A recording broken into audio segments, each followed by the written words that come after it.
لا يسمعون فيها لغوا إلا سلاما ولهم رزقهم فيها بكرة وعشيا. Bismillah. Tak berapa Ustaz, Ya. diminum kopinya. Bismillah. Ini kopi orang tua nih, nggak pakai Masya gula. Allah. Ustaz senang kopi juga ya? Ya, nggak terlalu senang tapi suka lah. Jenis apa Ustaz kopinya Ustaz?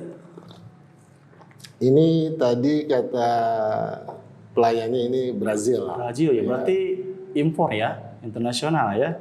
Masya Allah. Informasi begitu, cuma Anda tidak bisa mengonfirmasi benar atau tidak ya. Kalau penggemar kopi pasti Insya Allah lah. bisa Gimana tuh? Sehat mengetahui. ya? Alhamdulillah Ustaz. Masya Allah.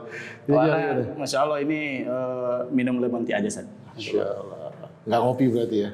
Nah Ustaz, Ustaz, akhir-akhir ini kan kita disibukkan dengan berita-berita bencana saja, dan memang di sekitar kita juga kan banyak terjadi bencana Ustaz. Di antaranya kan ada longsor, ada banjir juga. Mungkin turunnya akhlak juga bagian dari bencana Ustaz ya, dengan itu. Iya.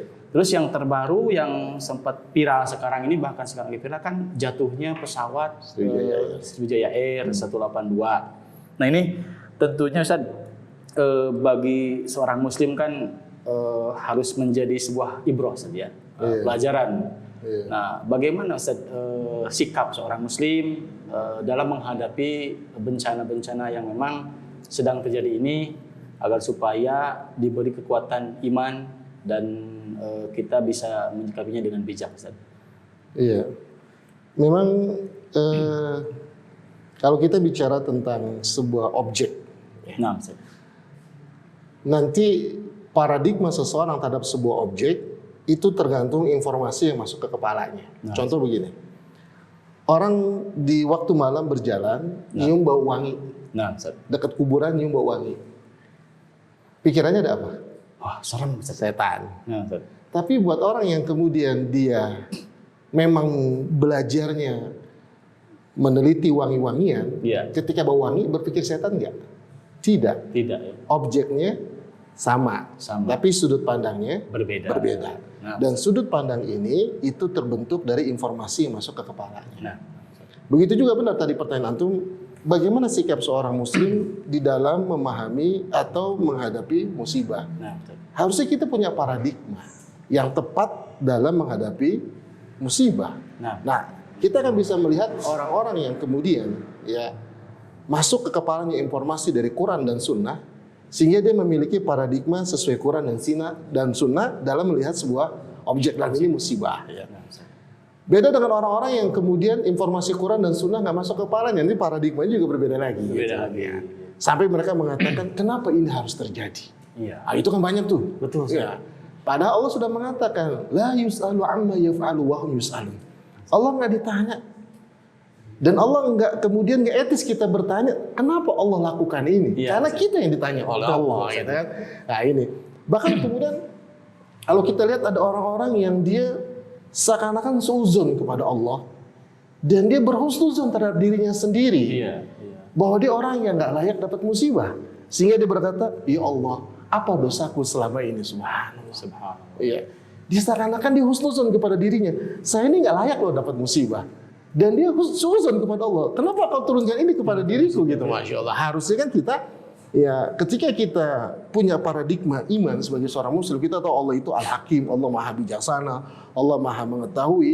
Sikap yang muncul adalah kita selalu suuzon terhadap diri kita dan kita husnuzon kepada Allah. Ini harusnya konsep yang ada, ya, atau paradigma yang ada bahwa Allah nggak mungkin zalim kepada kita. Allah Maha Bijak.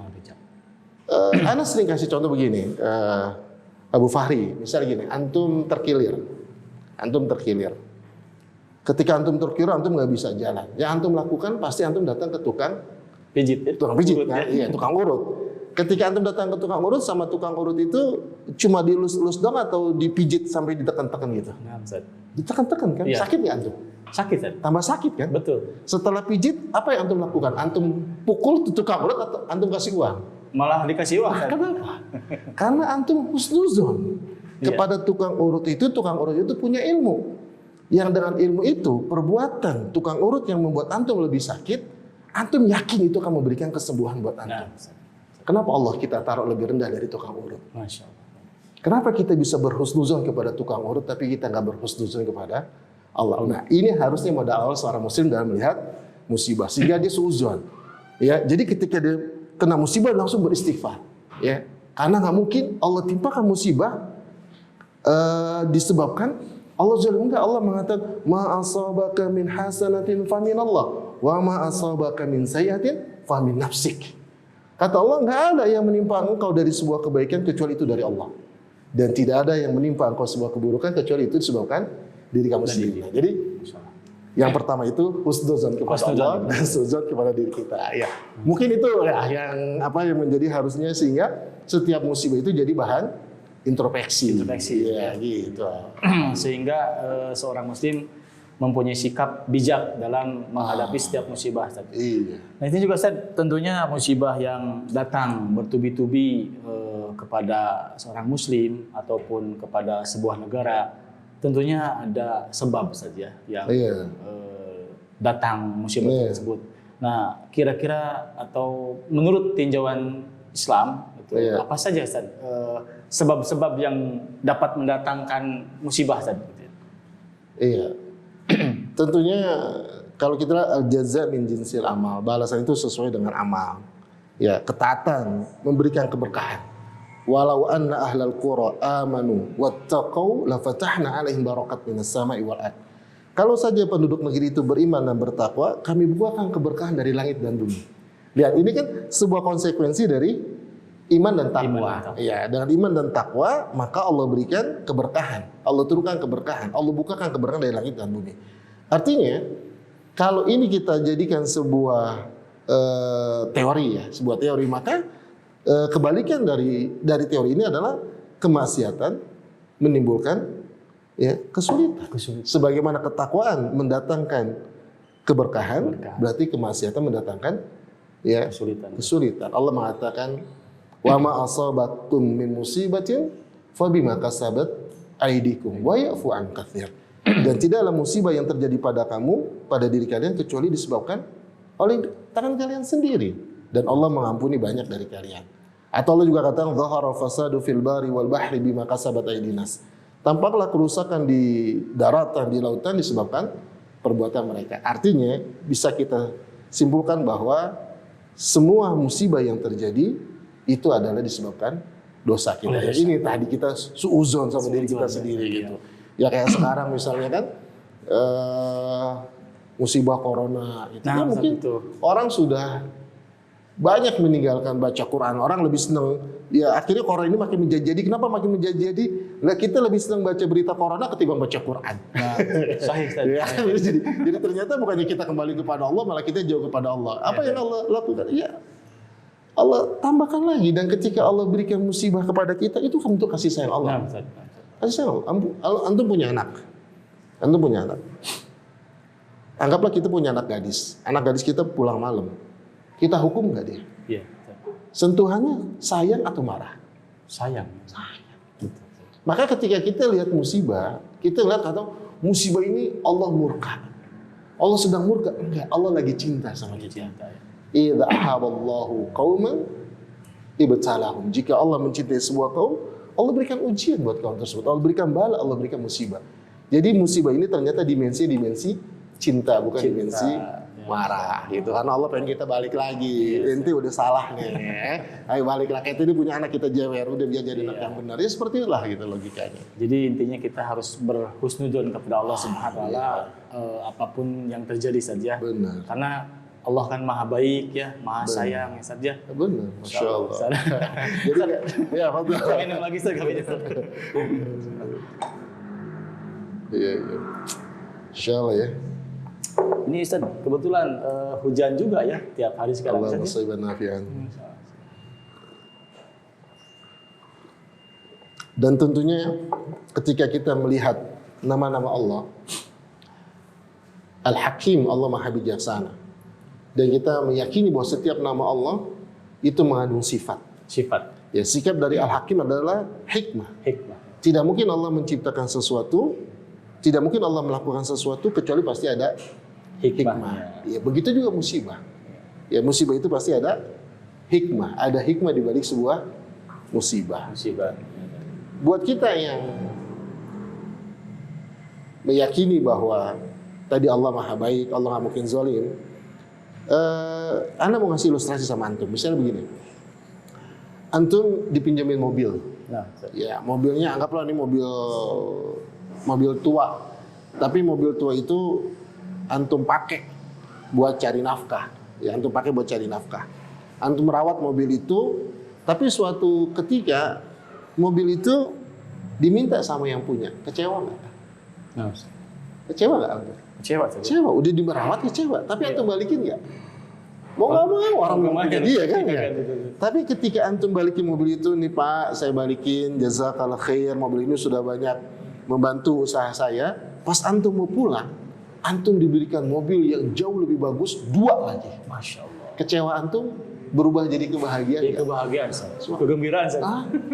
Makanya ternyata Abu Fari, ada orang bahagia ketika diberikan musibah. Kenapa? Allah janjikan dalam surat At-Taghabun, ma asabaka min musibatin illa biidznillah, dan tidaklah sebuah musibah itu terjadi kecuali atas izin Allah. Nggak ada sesuatu yang terjadi dengan tiba-tiba, kebetulan, nggak ada konsep kebetulan. Itu semua terjadi atas izin Allah. Kemudian Allah mengatakan, wa ma yu'min billah yahdi qalbah. Barang siapa yang beriman kepada Allah, maka Allah berikan hidayah di hatinya. Imam Ibnu Katsir rahimahullah ketika menafsirkan ayat ini, beliau mengatakan, tidaklah musibah terjadi kecuali atas izin Allah. Barang siapa yang beriman kepada Allah, mengimani bahwa Allah Maha Hadir, kemudian dia berserah diri kepada Allah atas musibah tersebut, kemudian dia bersabar atas musibah tersebut, yahdi qalbah, maka Allah berikan hidayah di hatinya. Apa kata Imam Ibnu Katsir? Ketika kita dapat musibah, kemudian kita bersabar, apa yang hilang dari dunia kita diganti yang lebih mahal. Apa? Hidayah di hati. Cobalah, misalnya lah sama Allah, kita kehilangan motor NMAX lah. Yang berapa sih? 30 juta ada nggak sekarang? NMAX ya? Ya, ada 30 juta. Ada 30 juta. Kita hilang 30 juta.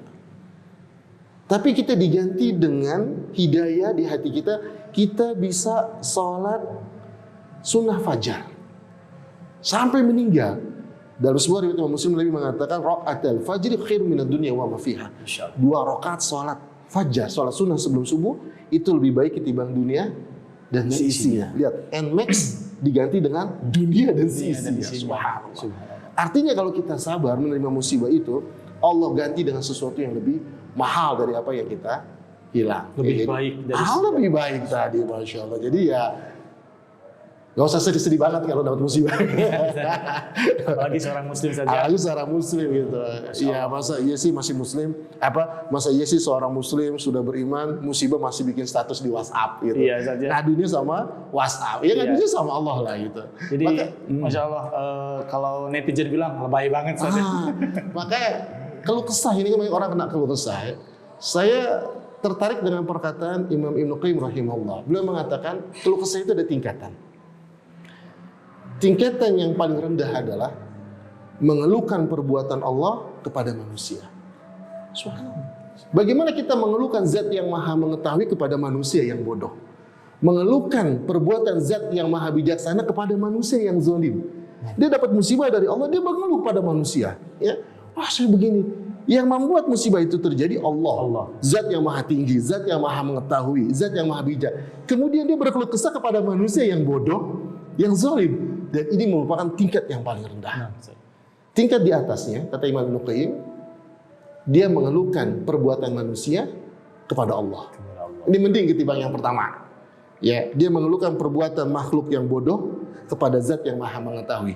Dia mengeluhkan perbuatan makhluk yang zalim kepada zat yang maha bijaksana. Tapi kata Imam Ibnu Qayyim, keluh kesah yang paling tinggi adalah ketika kita mengeluhkan kekurangan kita kepada Allah.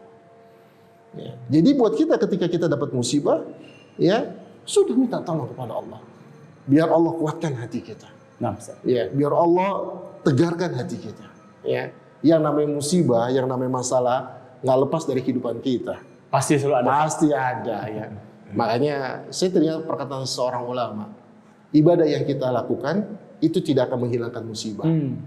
Tapi ibadah yang kita lakukan itu menguatkan hati kita dalam menghadapi Musibah. musibah. Nah, itu Ustaz yang harus dimiliki oleh setiap pribadi muslim ya.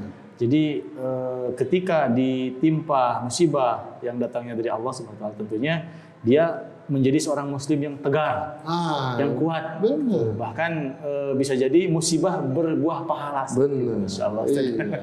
Ya mudah-mudahan obrolan ini ada manfaatnya. Amin Ustaz, masyaallah ini bermanfaat sekali. Mudah-mudahan tentunya dapat menjadi nasihat buat anak Ustaz. Buat Anda juga. Mudah-mudahan Barakallahu fikum. juga bagi kaum muslimin yang Amin, Insyaallah. amin. Dilanjut Ustaz. Baik, insyaallah. Kita langsung pamit aja ya. Nah Ustaz. Baik. Ketemu lagi insyaallah. Baik. Assalamualaikum, Ustaz. Assalamualaikum warahmatullahi wabarakatuh.